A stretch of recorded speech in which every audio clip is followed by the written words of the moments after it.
This is Revati. Welcome back to Brighter Revati channel.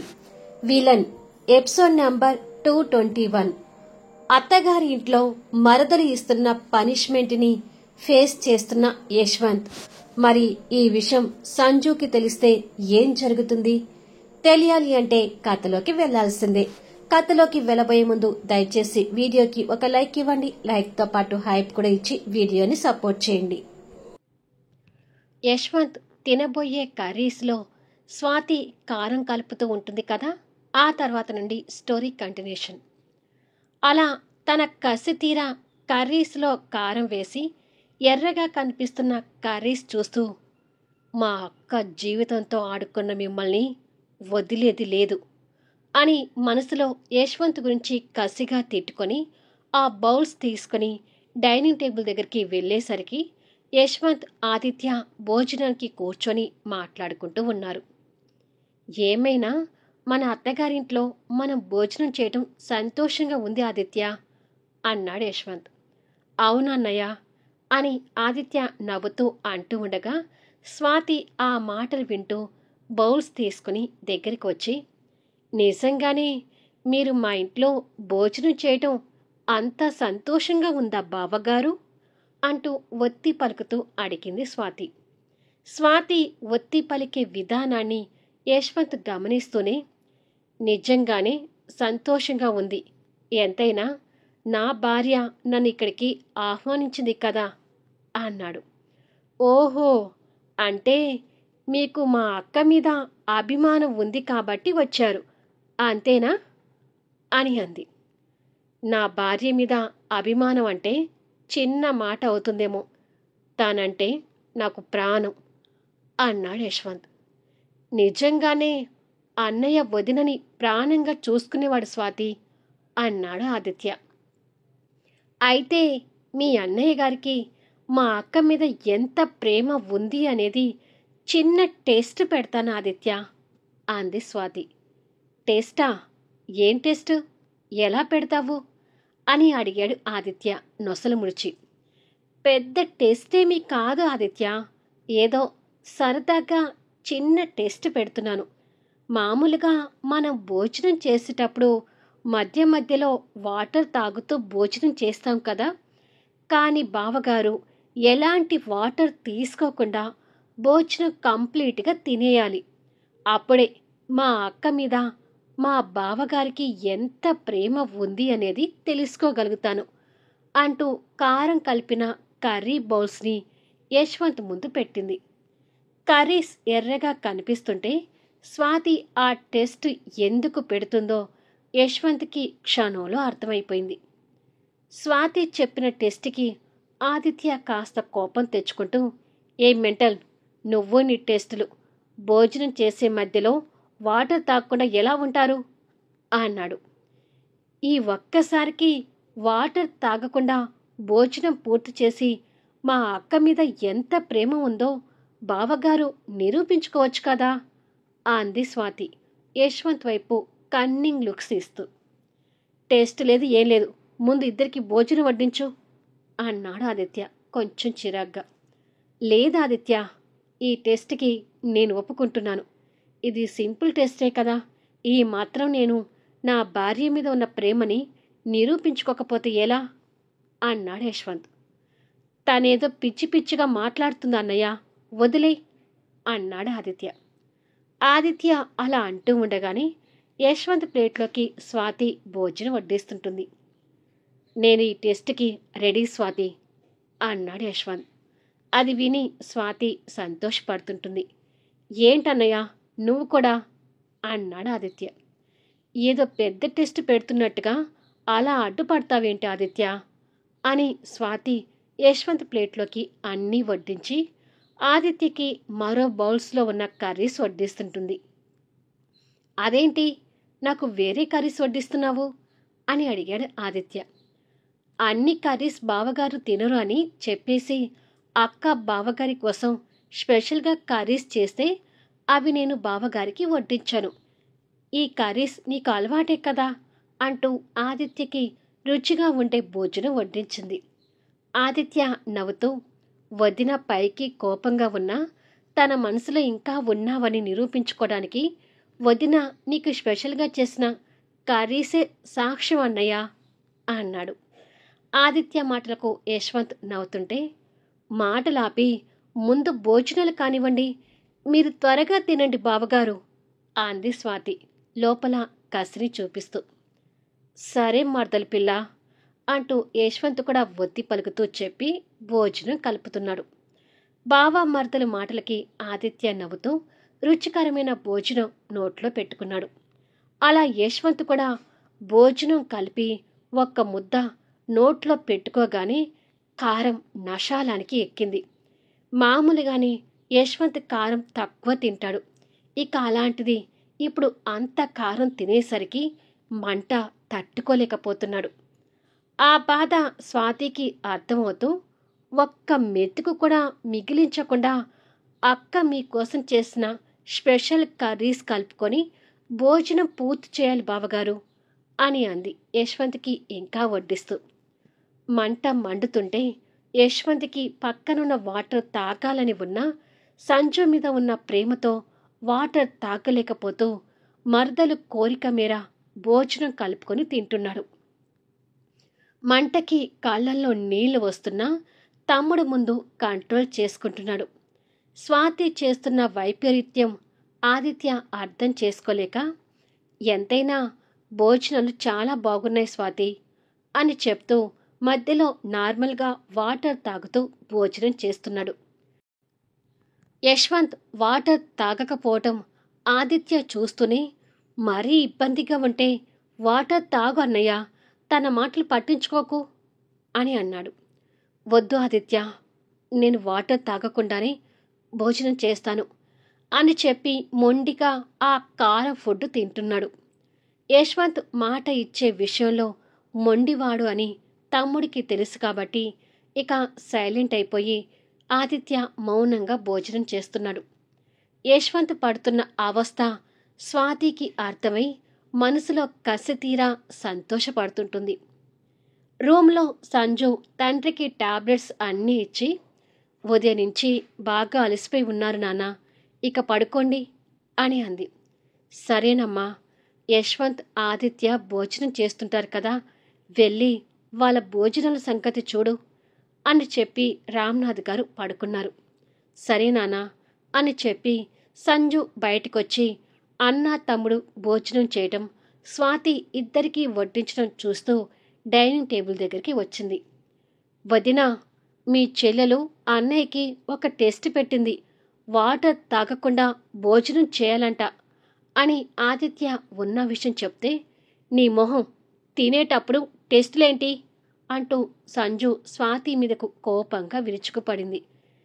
నీ చెల్లికి అలా బుద్ధి చెప్పు వదినా అంటూ ఆదిత్య భోజనం పూర్తి చేసి హ్యాండ్ వాష్ చేసుకోవడానికి వెళ్ళాడు.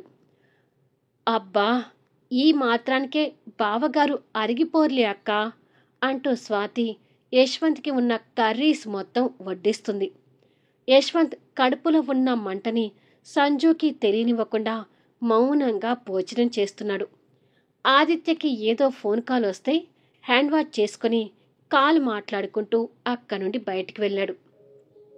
స్వాతి పెట్టే ఆ టెస్ట్ వదిలేసి, నీకు వాటర్ తాగాలనిపిస్తే తాగు యశ్వంత్ అని చెప్పి సంజు యశ్వంత్ ప్లేట్లోకి చూసేసరికి కర్రీస్ అన్నీ ఎర్రగా కనిపిస్తుంటాయి.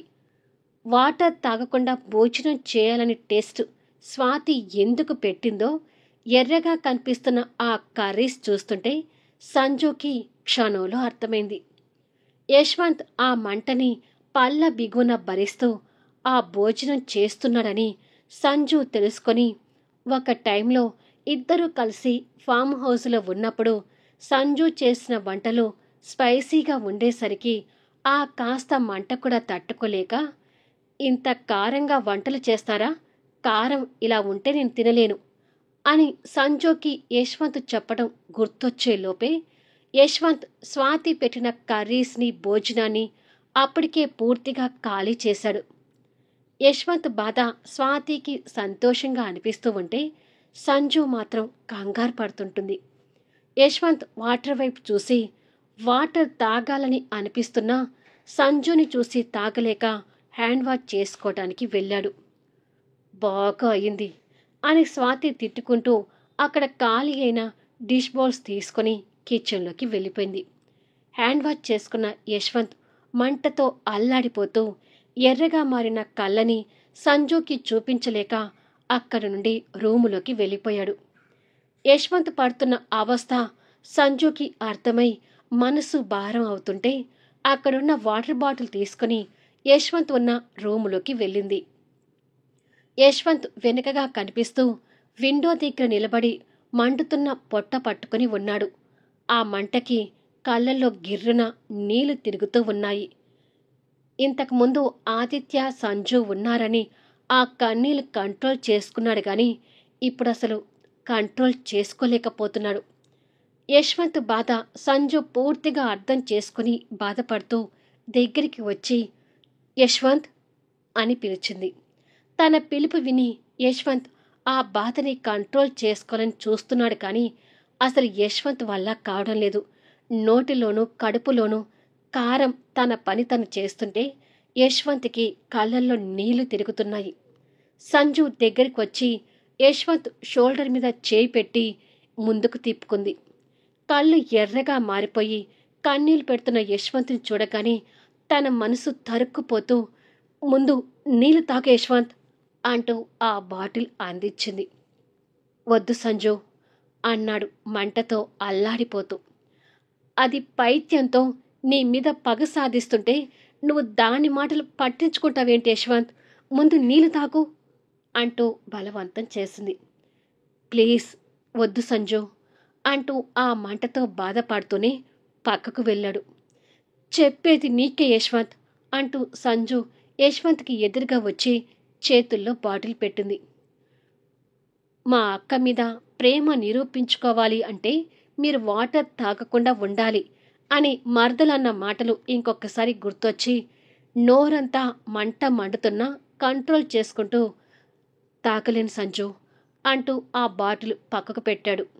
యశ్వంత్ కన్నీళ్ళు చూస్తుంటే ఆల్మోస్ట్ సంజు కళ్ళలో కూడా కన్నీటి చెమ్మ చేరి ప్లీజ్ యశ్వంత్, నీకు అసలే కారం అలవాటు లేదు, ఆ మంటతో చచ్చిపోతావు, నా మాట విని వాటర్ తాగు అంటూ రిక్వెస్ట్ చేసింది.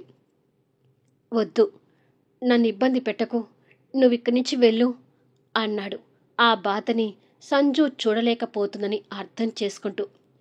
నువ్వు నీళ్లు తాగంది నేను వెళ్ళను అంటూ బాటిల్ తెచ్చి మళ్ళీ యశ్వంత్ చేతుల్లో పెట్టింది. యశ్వంత్ ఆ మంట బాధతోనే తనను చూస్తూ బాటిల్ క్యాప్ తీశాడు. తాగుతున్నాడులే అని సంజు అనుకుంటున్న అంతలోనే ఆ వాటర్ మొత్తం ఫ్లోర్ మీద పోశాడు. అది చూసి బాధపడుతూ ఏం చేస్తున్నావు యశ్వంత్ అని అంది. స్వాతి పెట్టిన టెస్ట్లో నేను గెలవాలి సంజు అన్నాడు కారంతో బాధపడుతూనే.